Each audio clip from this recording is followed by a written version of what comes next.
I'm not going to say anything. All right, so a game against a very strong player. Yes. Expert most of the time. Try a lot of the time. I play the English now. He played e5. Oh, here. Let's do this. I can recount what I did here. Oh. Pretty much all of this stuff so far was in book, for what I play anyway. The e4 move is not very common, and I don't think one of the better moves here for a couple reasons. It leaves this hole on d4. And black doesn't have a corresponding hole here because he's going to be able to control it with this c-pawn. Also, this bishop has an incredibly bright future, and preserve it with this. And look at that. Usually when the bishop comes here, I'll sacrifice the knight for the fork. No, that's right. I'm just talking in general, if this can be achieved. There's a similar setup called the Botvinnik system, and it's a system you can play in the English. That's how Botvinnik usually got into it. You can also play it against the Sicilian and many other openings. It's one of those almost universal setups for white. And it has the pawn on e4 and c4 and the knight on c3.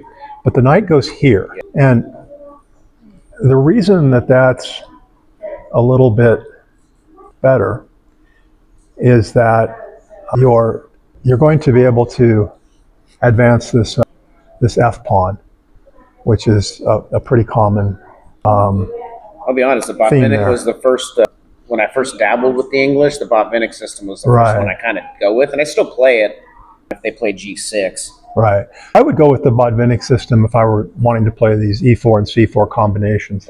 Okay, now he has a decision to make. He can play the bishop to e7. He can try to look at playing it to c5 if there's a way around your knight e5 problem. And perhaps there is. Let's take a look at this. Okay. If knight e5, d4, we have this move, which is unusual in these sort of patterns. And now with queen g4. Oops. That's what I would have played, because I see this sometimes, defending the knight there. He's going to need to take with the knight and then put the bishop probably on c5, or he can take with the bishop and then play d5. Let's look at both. So what he's going to get is you have a messed up pawn structure, but you have lead in development, some ideas of kingside attack, and in this exchange you have the two bishops in an open position. That's a lot of good compensation for this bad pawn structure. And I think black better try to, well, there's two ways he could play this. He could try to play d5 immediately, sort of freeing move for the bishop, and try to hold the knight on e4. But the knight's also going to be very well placed here in front of these two doubled pawns, and knights really benefit from bad pawn structure because it's hard to kick them out. And you could see the knight being useful on this square too, protecting this and all, but it's going to make it hard for the bishop to come out. So very concrete considerations here. Let's see if we try this. Takes, bishop d3 could be awkward. And we're running into this stuff. And really the only way to maintain it is this, but we're opening up we're opening up the position a lot when white has the two bishops and we're not castled. So white should keep the queens on here rather than trade the queens off. So something like queen e2 check, and then they would just trade the queens off, didn't they? Like I guess this. You could block. Well, like this, but I would go so far as to play this. Now, because you have the two bishops. On the other hand, this pawn's weak. It's a game. This was all looking at the question of whether black could play bishop c5, because that diagonal is so wonderful. If this little tactical trick of knight takes pawn is not strong for you. So, yeah. Sure, is it already that time? That's good. You still have a pawn on d2. Yeah. So, another way you could play it is to look at where his pawn break is going to be. Where can he create friction among pawns? And that's here. The other possible break is that, but it's going to be hard to get that in. Could switch over to more of a King's Indian type setup and play for this setup, and then you move the knight out of the way and you come here. Kingside attack, yep. And that's reasonable, and I like it better with the knight on f3 than I do with the knight on e2, where you're going to bolster your pawn chain more easily. And the knight here covers this square. These are very subtle considerations. So he certainly could go into a fianchetto line. He also can just play a little more passively here and here, but I'd probably try for more. I think that's what he eventually did this. I think he put bishop to e7, and then he pushed d6. So he played bishop e7 here? Bishop e7. I got bishop to e2. All right. Oh, I have it here. Castles d6. And I think I played d4. Yes, here. And that's right. His best move here, I think, is to play bishop g4, threatening to win this pawn by taking the knight off, right? And if you lock the center, then, interestingly enough, he's going to bring the knight back to here. Yeah, he's going to try and shoot to here. Its suture is there. This has some similarities to King's Indians. It's about equal, I would say. He's probably going to play for this, oddly enough, this, and this, like in a King Indian. That's how you attack the pawn chain. Again, I'm looking at the break. Where's the break? Yeah. Where's the friction it can create? And then the other thing that's its advantage versus the regular King's Indian is that this is the bad bishop. Your bishop's better, black squared bishop's better than his because of these pawns on black squares, whereas yours are on white. He would love to trade the black squared bishops.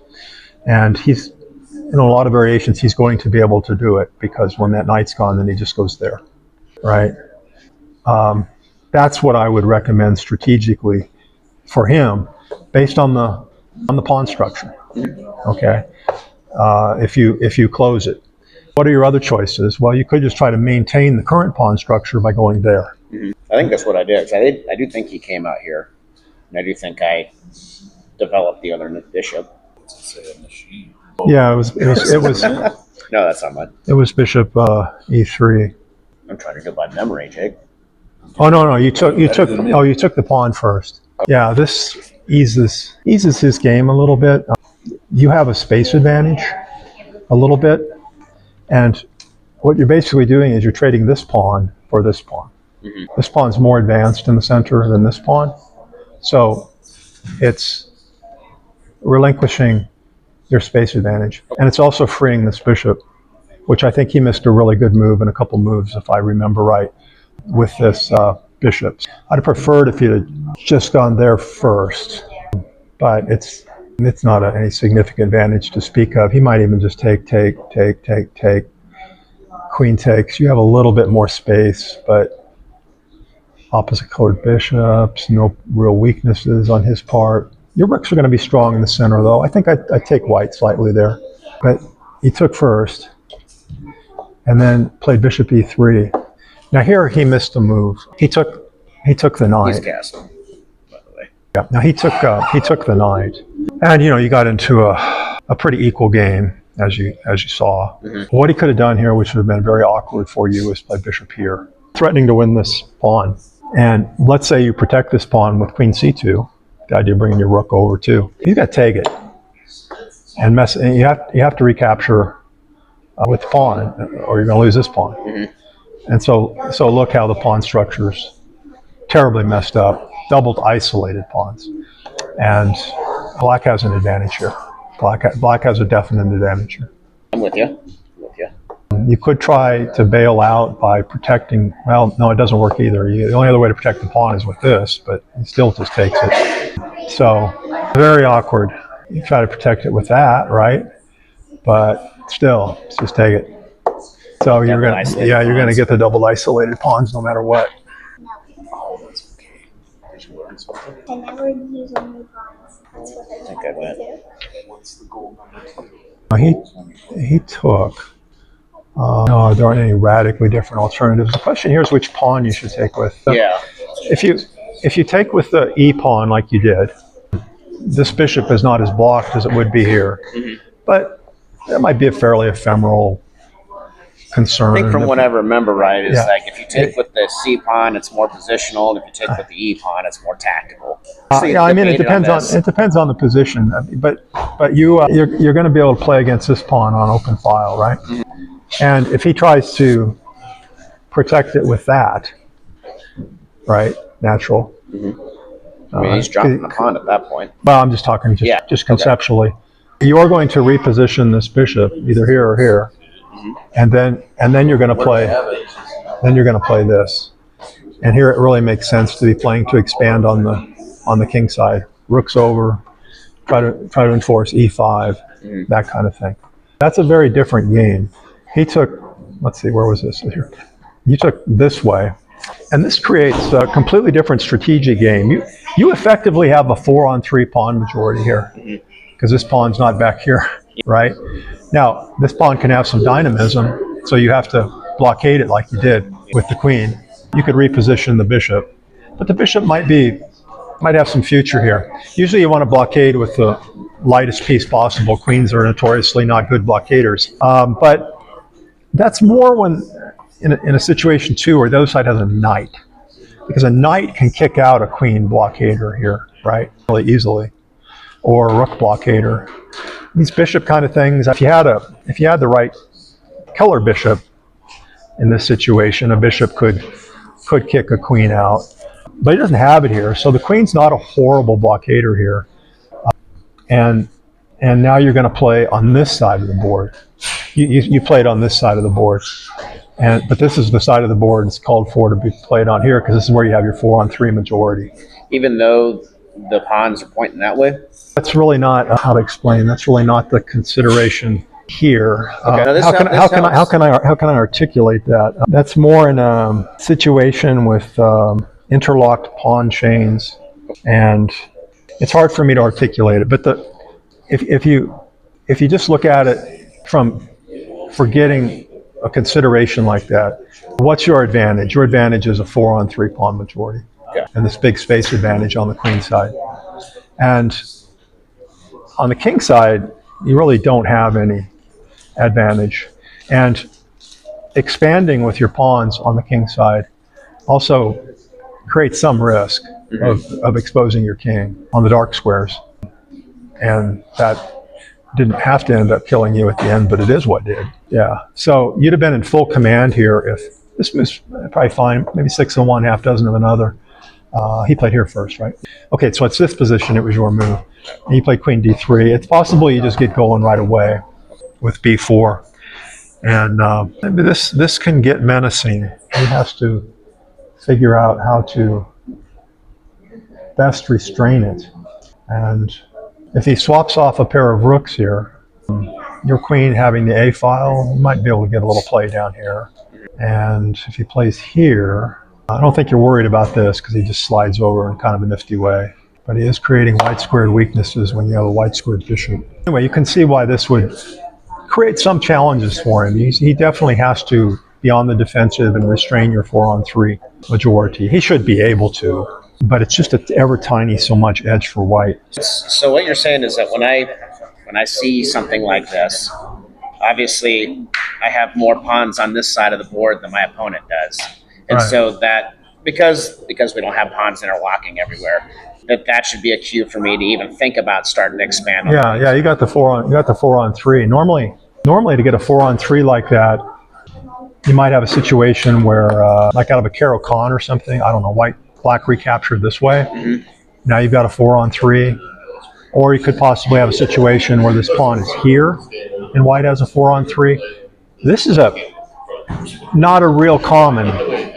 It's really 4-on-4. He has 4 pawns on the queen side, but since you've got this one blockaded, it has effectively become a 4-on-3 as far as who has any dynamism to move, because you've got this thing blockaded. And you have just ever so tiny an edge, because he's going to forever have to be restraining that, and he can't whip up any play anywhere on the board.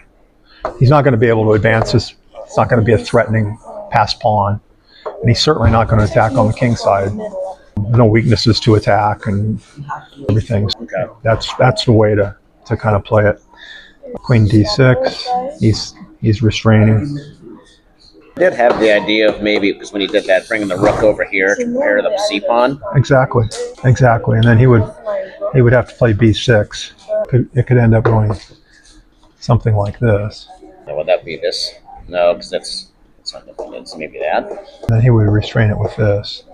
And we don't want to let him get this move in, because then he's restrained 2 of our pawns with 1. So we have to be really careful here. We'd like to get d4 in.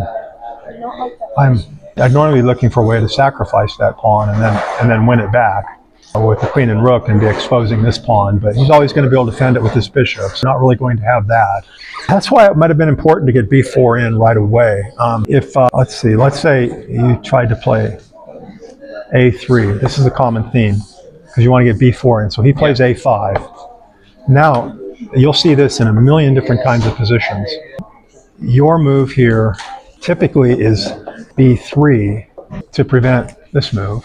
And then once you get another piece available for this square, rook typically, then you play b4. So you respond to these attempts to stop expansion. It takes you an extra move. But you have to take the extra move so that he doesn't get this cramping move in. This. If he should go past it, then if he were to go past it, then that's great. You didn't even have to use a rook to protect this pawn and get that move enforced. And this guy's protecting, and this is coming. Right. So these themes are in many openings for this way of expanding and this attempt to prevent it with a5. See it in King's Indians, see it in Englishes, lots of openings. So this is starting on a wrong idea, I said, because you're not really going to be able to get any kind of kingside attack. And instead, you've weakened some squares. Namely, this square now is weak. And also, when you look at the color of the squares that you've weakened, it's black squares. Mm-hmm. And he's the one with the advantage on the black squares. I'm with you. There is either the long... No, I didn't quite do that. No, he played rook on a8. In this situation, it involves your other rook. b4, and he prophylactically moves back. It's not checkmate. He still has moves. That's certainly fine. Never mind. Sorry. f5. So sort of he who says A, half say B, continuing with his kingside expansion, but now we've got a lot of weak black squares. Mm-hmm. He's got a black squared bishop and a black squared queen. There is danger in the air. He doesn't want the bishop to get closed out in some worst case scenario like that. Maybe he played, let's see, what could he play here? He played queen e5. Oh, see, he's protecting the pawn so that the bishop's freed up to go there. So queen e5, and you protect with the rook probably, right? Rook e1, and then he does that. So he's playing on these black squares, and he's already exploiting this weakness. Now the game hasn't gotten out of control. It should be still tenable for you. He is threatening to actually win material, though, with bishop e3. I saw that. Yeah. We'll get to it when we get to it. But. Yeah, it could be that you should just move your king over to a white square, so king h1. And then if he plays bishop e3, you can move the bishop.